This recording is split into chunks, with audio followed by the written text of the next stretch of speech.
Welcome, welcome, welcome to another episode of Happy Good News. Hello, everybody. How are you, Jonathan?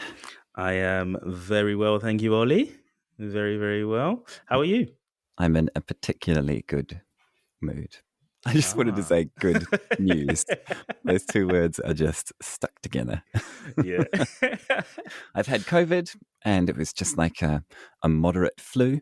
Thank you, science, and thank you, herd immunity, and thank you, time. So, yeah, I feel pretty good. I feel like maybe this pandemic thing will come to an end, and perhaps we've all learned a lot and some technology has improved and people care more about the environment and generally feel quite good. Yeah, I agree. I can only think about the vast amounts of data that the scientific, I was going to say the scientific world, but I'll say all of our Them scientists. super smart people. Yeah. Do you know the people that say, oh, someone's working on that? It's always like, it's always like a great team of scientists just gathering all this data.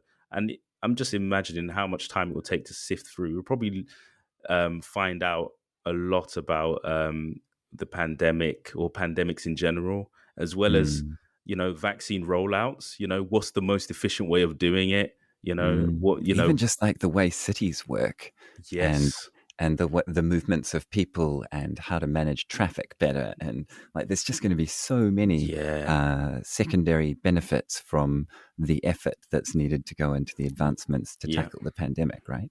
Yep. And imagine that just the measures to tackle supply chains as well, because a lot of supply chains broke down during the pandemic. So I could imagine it may take a while to put things into place, but when it does happen again, because these things will most definitely happen again, because we're now a global community. If one of us gets a cold, we all get a cold. Not saying that COVID is a cold. COVID is a very serious ailment, and I'm so glad that we have these vaccines. And I'm also glad that we took our time and protected the people that needed protecting, right? Because that's the thing. I'm fighting fit, but little granny down the road needs protecting. Totally. As well as our NHS and the people within the NHS as well. Oh, they're amazing. For us in the UK. Yeah. Absolutely amazing. Good people. Yeah. But really healthcare professionals around the world. Yep. Absolument. Well, all right, my friend. Absolument. Yep. So, what do we got today? What do we have today? We have an interesting story about flying cars. Sounds like you're making it up. No, it's here. It's here. We're now we're not back to the future. We're in the future. Does that mean I get a hoverboard? Potentially, they are around. They don't necessarily hover anymore, though. You've got those two-wheeled wheelie boards that they call hoverboards. True, but those are for the young peeps, aren't they? Young peeps. In fact, we do have some hoverboards. It's just super cooled conductors and stuff like that. But for now, we have to settle with the dreams that a lot of us had growing up: leaving your house, jumping into the car, and flying off to Spain. How about that?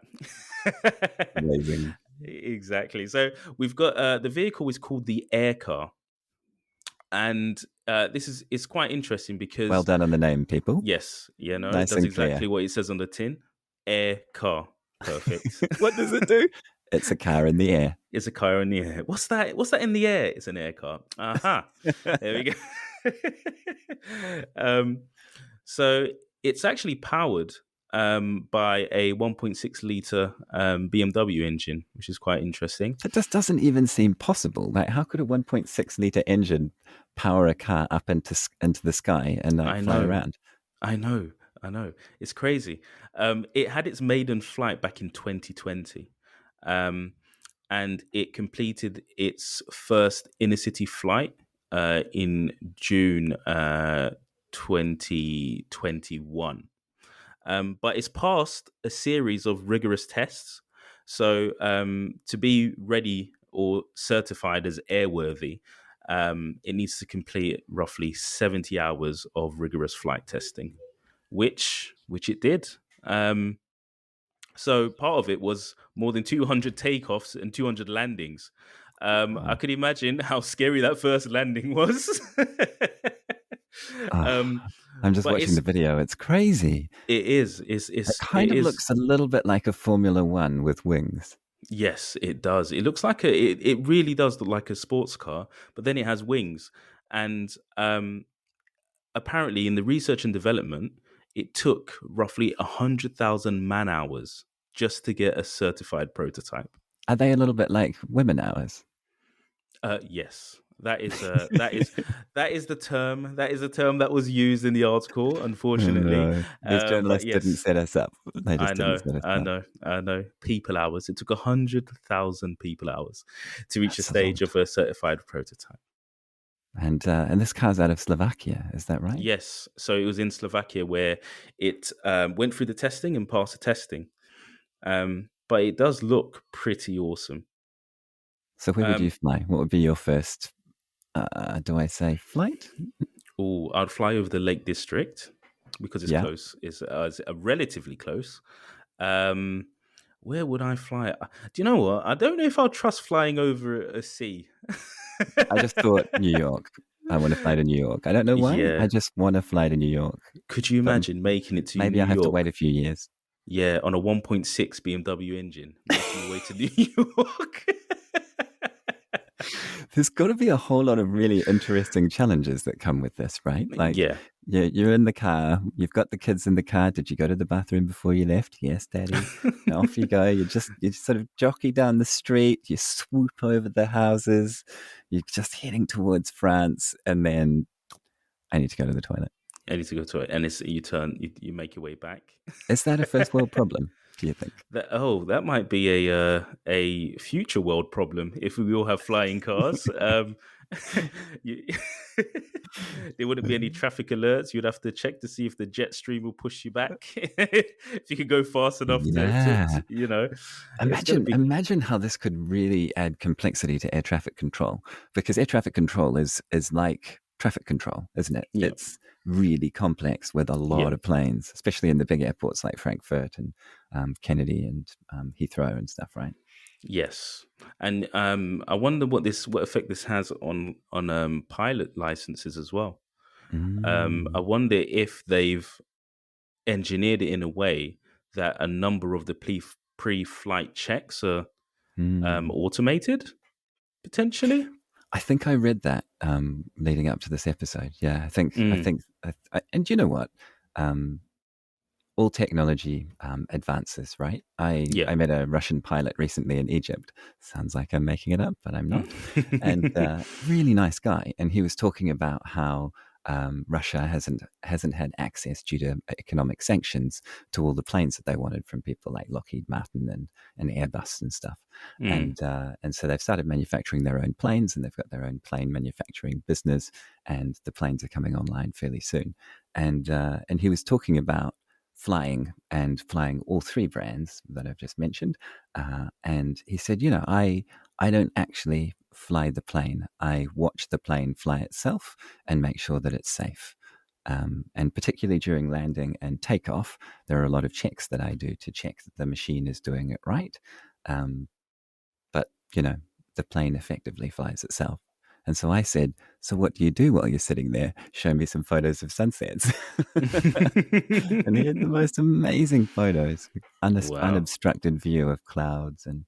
But the point is that in a world where the plane takes off by itself and it lands by itself and it flies by itself, maybe the checks can be automated. Yeah. Yeah. And if you're living in an area that has a large landmass, then um, that opens up a degree of freedom now as well, right? If Yeah. you're in a village somewhere or in a town somewhere, and you've just got like an airstrip somewhere in a field, and you need to get to another city, you no longer have to um, sort of wait. You could jump in your air car straight to London. You know. So what would people say? Would they say I'm going to drive over, or I'm going to fly over, or am I going to Oh, dry over or flive? do you know what? I would probably flex a bit and say I'd fly over. Say, oh, just fly over. And they'd be like, what do you mean fly over? And they'd see my nice sports plane flying around, my nice air car flying, hovering around the house. Oh, where can I land? Where? Just by the Oh, Tesco's. amazing. All right. That's amazing. So cool. Awesome. Awesome. All right. And what else have Okay. we got? There's also a bit happening in the world of nuclear fusion, right? So we've got Oh, a piece about our friends in China and then a piece about our friends in Britain. So yes. so maybe we start with China. What do you reckon? So they've just broken the record for the longest sustained nuclear fusion 10 times over. What does that Yes. even mean? Oh, well, that means I say, as we all know, I'll start off with nuclear fusion. There's been a race, a race for. It's not necessarily a space race, but it's a race for clean energy, right, or renewable energy. So right now we use nuclear fission for our nuclear power stations. Right. That what we want to do is replicate what the sun does, right, which is um, really be so hot and have so much pressure that it sort of creates nuclear fusion, right? And Cool. yes, so it's basically turning hydrogen into helium. If my primary school science fails me, I think my son will come in and let me know. But yeah, change your hydrogen to helium. Um, Which I think so, means that the byproduct is water. Is that right? so the byproduct is As in the waste. yeah, the to a degree, yeah. So one of the byproducts is helium and I guess a neutron with energy that can heat up water and turn the turbines as well. So depending on your reactor, especially the one in China, so the one in China um, can run off a form of water, and its byproducts will be water, which is really good. Right, right. That's where I'm getting it which from. And yeah, yeah, and I'd which just is like to say that it kind of looks for listeners like a cross between a hubcap on a car and a suit of armor yes, yeah, it does. in Doctor Who. It does. It does. It looks like a an over-engineered donut. I like to Yeah, call it. it's amazing. So this Yeah. is in a city called Haifei, Yes. and apologies to anyone from there. I'm obviously not saying it right. And it gets up to 70 million Celsius. Is that the Yeah. temperature? Surely not. You Um. would think that would y- melt through anything. yeah, it would, but it's Amazing. suspended. It's suspended by magnets, by super magnets. So, It from what all I comes back understand, I to the am. magnets. Yeah, I'm not a physicist. Hey, John, I'm not a physicist. That's my old Star Trek. I forgot the name of They're the. losing the power in the warp engines. Yeah. So yeah, it's suspended by these the plasma. So it's superheated to that temperature to You kind wanted to of. say Superman, didn't you? I did. I'm such a Superman fan. Um, it's suspended in the air inside this chamber by magnets, and it creates that pressure needed for nuclear fusion. Um, And the thing is that nuclear fission, as in nuclear reactors, that mhm, I always thought looked a little bit like mushroom smokestacks, um, mhm. they we don't have them in New Zealand because nuclear power was not used there, right? I'm pretty sure there are some in Australia. There's lots in the States. There's lots in Europe, right? And I remember Yes. being on the train heading north in England and going past Doncaster, and it was one of my first trips in England. And I was sort of sitting there and I'm watching everything go past. And I was like, whoa, what is that? Three massive smokestacks just belching out what looks like pollution and is probably just steam. Yeah. But that's providing quite a proportion of, quite a percentage of the UK's power, isn't it? Along Yeah. with coal. So it's It's quite a big deal. Like it's quite a thing to replace. yeah. It's a huge deal because it's part of um, uh, the um, the government's plans to cut their sort of carbon footprint in generating energy, and nuclear fission, which is one of what we use now, is actually part of that plan. which is quite Because it's more interesting. efficient than burning coal, right? Oh, it's a lot more efficient. And it's not pumping out so much carbon into the atmosphere as well.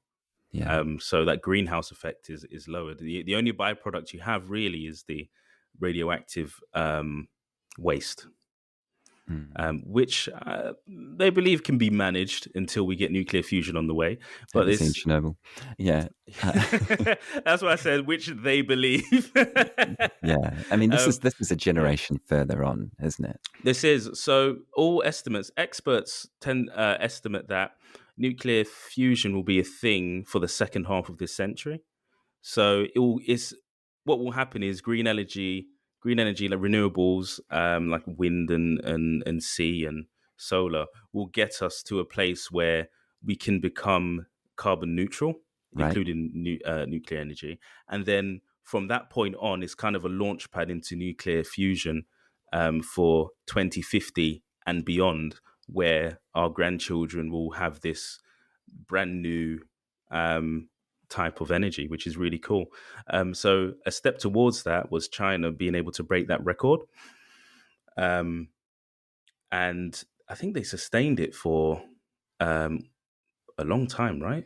It was like And 17 minutes or something like that. It was a, that's it was a, it's a incredible. very long time.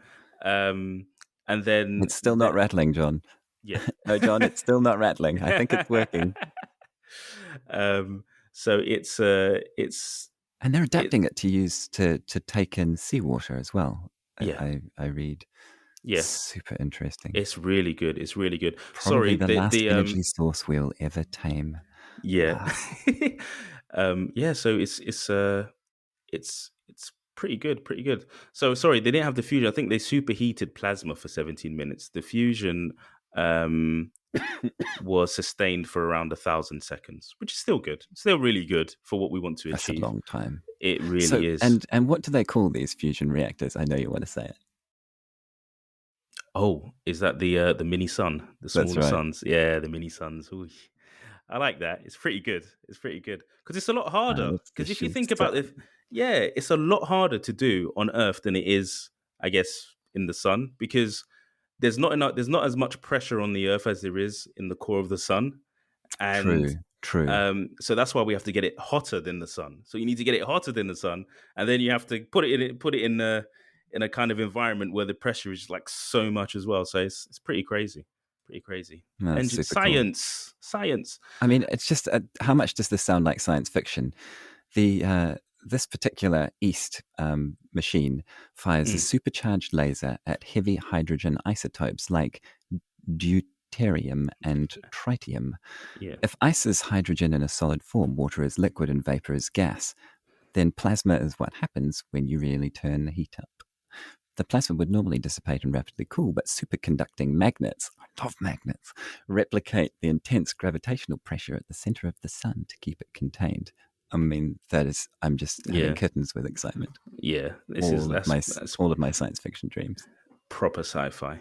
Proper sci-fi. I'm just imagining you with a tablet and some glasses. I don't know what you're using the tablet for, but the glasses also make you look smarter. So Totes, totes. that's it. However, these folks are not the only people doing it. You No. lead me to believe. Tell me about So that. our friends in Europe, which is probably just us, our European friends.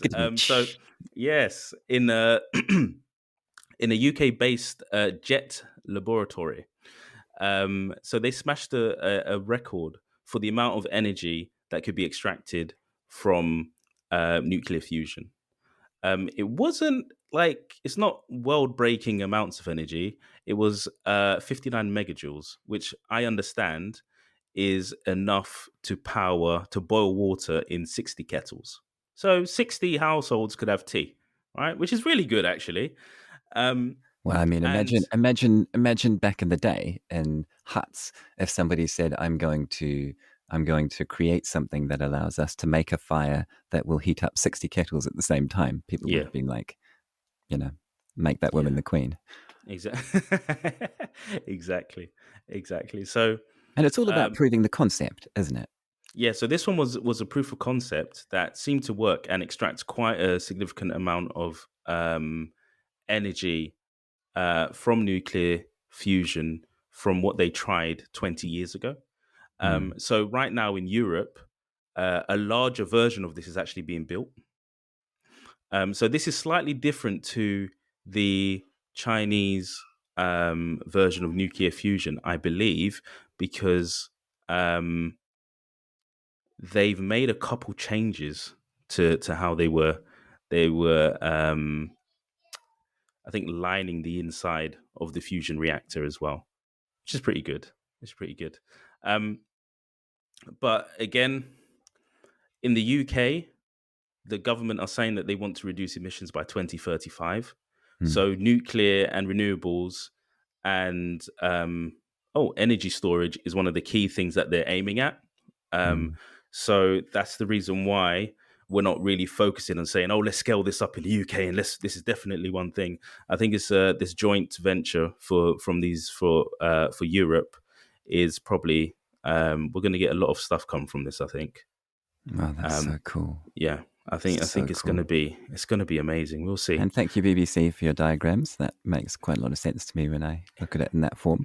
Oh So there's yes, the deuterium and heat and tritium into the fusion, resulting in helium, as you were saying, and then yeah, a neutron that creates heat, and that heats water into steam. So yes, basically, there's still a steampunk element to all of yeah. this, which is even Always better. steam.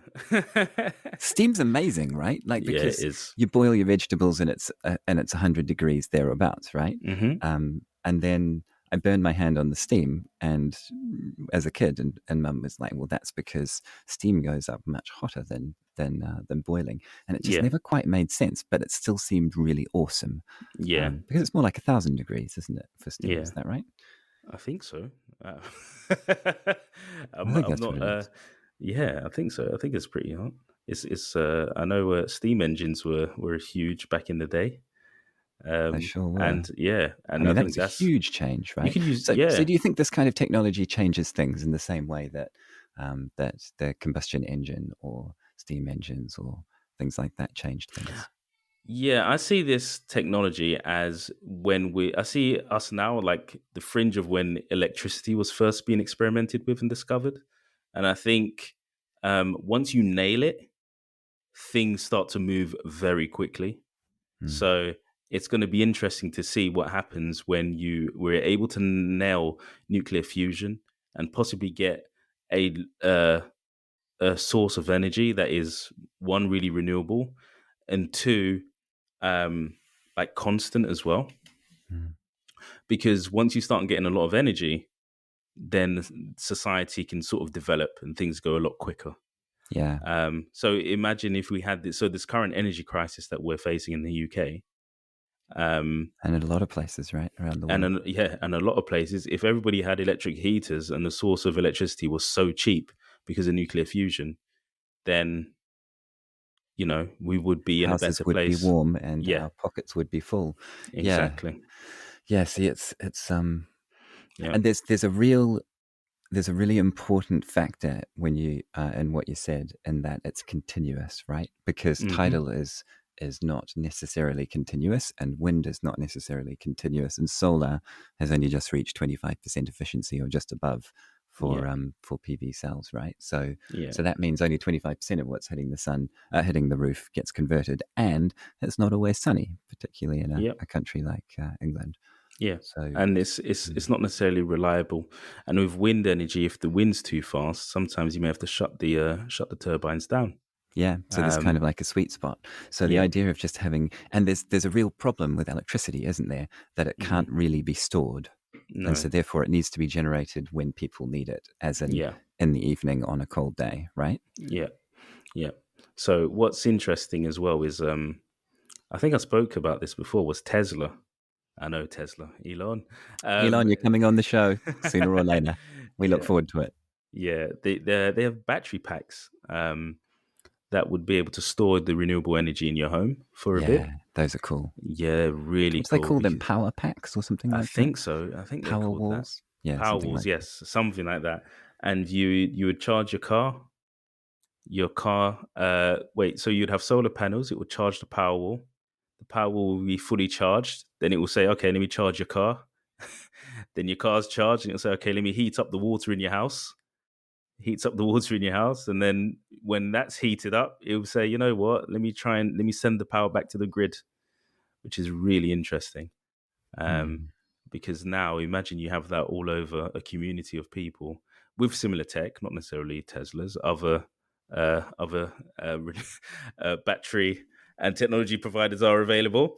Um, it puts us in a really interesting position, right? And the same if we have hydrogen cars that could power a house, for example, Yeah. hydrogen fuel cells in your car that could power your house, instead of having these huge stations or nuclear stations and things like that. Everybody has their own kind of clean generator.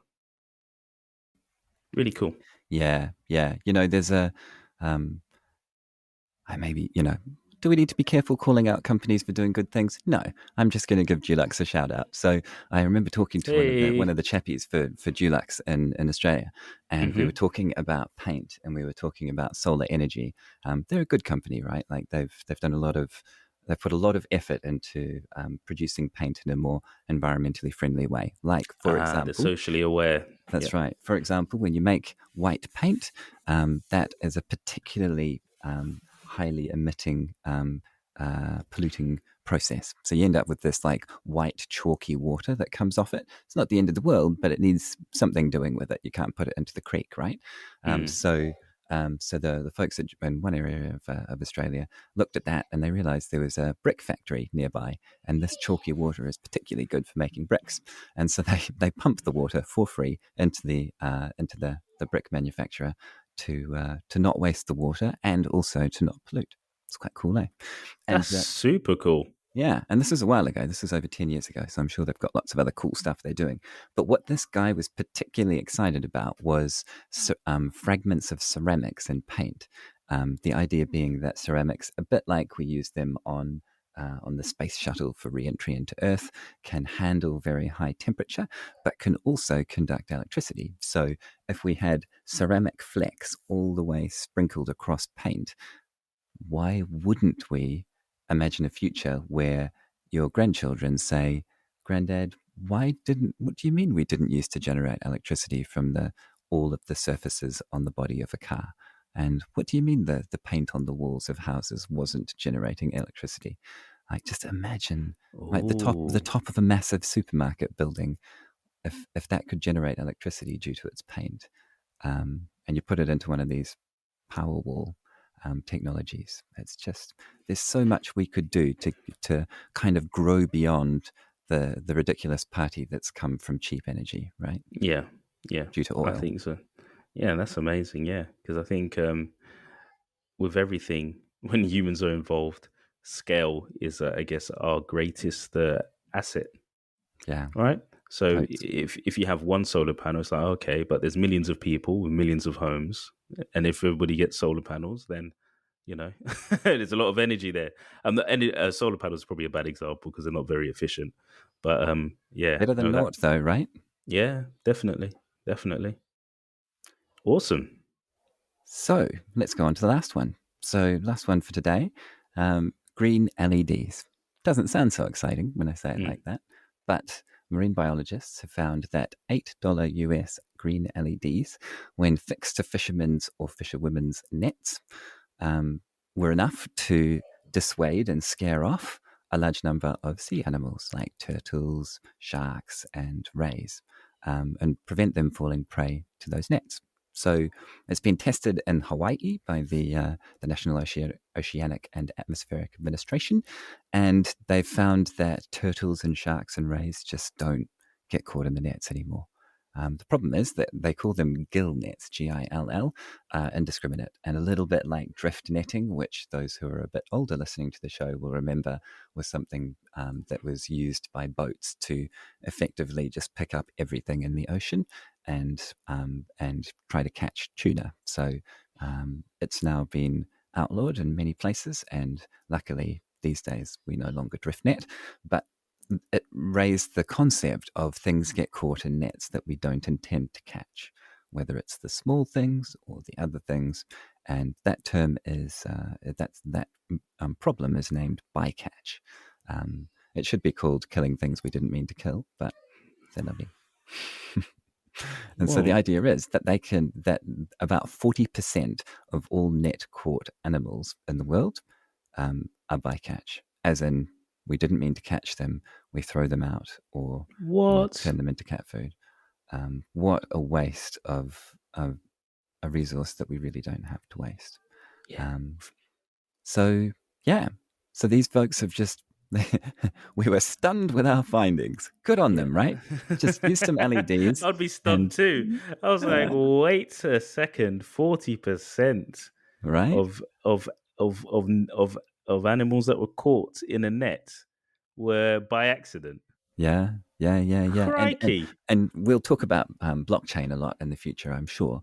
Yeah. But one of the things about blockchain and the public ledger is the idea of being able to, for a company to prove, or me to prove in the supermarket, that the fish that I'm about to buy was not illegally fished. And apparently, didn't we have this on an episode a while ago, that something like 40% of all fish that we eat is illegally caught?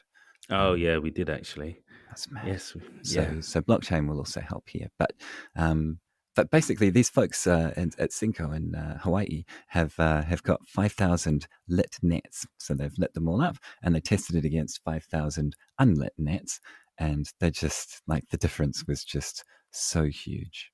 Yeah. So huge. And they think it will cost as little as $16 to $34 to prevent a sea turtle bycatch event. That's And pretty cool. I just hope that one day we kind of put crowdfunding alongside this, because if I could crowdfund a company that was putting these LEDs out to nets, knowing that my fish in the future would be sustainable or more sustainable, I'd totally do it. Yeah. I would too, actually, because I think I was a supporter on the is it the ocean cleanup? Mm, Oh, that's a good one as well. I think our oceans are really important, really really important. But mm, it's crazy. It's and also it said here that it lowered the um percentage of catching a turtle. I forget the type of turtle by 51% yeah. as like a bycatch as well.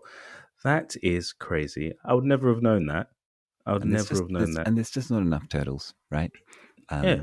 Very few people have had moments like I've been, excuse me, extremely fortunate to surf in places like Australia and New Zealand, Mm. and sitting off the coast of somewhere like Newcastle, halfway up the east coast of Australia, and then and just sitting there waiting for waves, which is really what surfing is. And then I was like, what is that? That's not a shark or a dolphin. What Yeah. is that? And I realized that it was just a turtle swimming past. And I Oh think wow. maybe that had never happened in my life, and maybe never since. Mm. And it should happen all the time. Yeah. So, one thing I hope all listeners get a chance to do is, at the very least, watch a documentary about the Galapagos. And maybe, if you're lucky and you save up, you might get a chance to go there, because it is incredible to walk on these volcanic islands, so very dark rocked islands, and just walk through animals and reptiles that just don't fear us because they've not been caught and eaten and chased. And so you just walk 1 meter away from the birds. And one of the rules that they tell you on the Galapagos is, because the animals aren't scared of you, because they're curious of you, they'll walk towards you. But you, as a tourist, need to keep a 2 meter distance. So Oh, so you have to stay away. so instead of the classic sort of Fantan dog runs through Yeah, Fenton.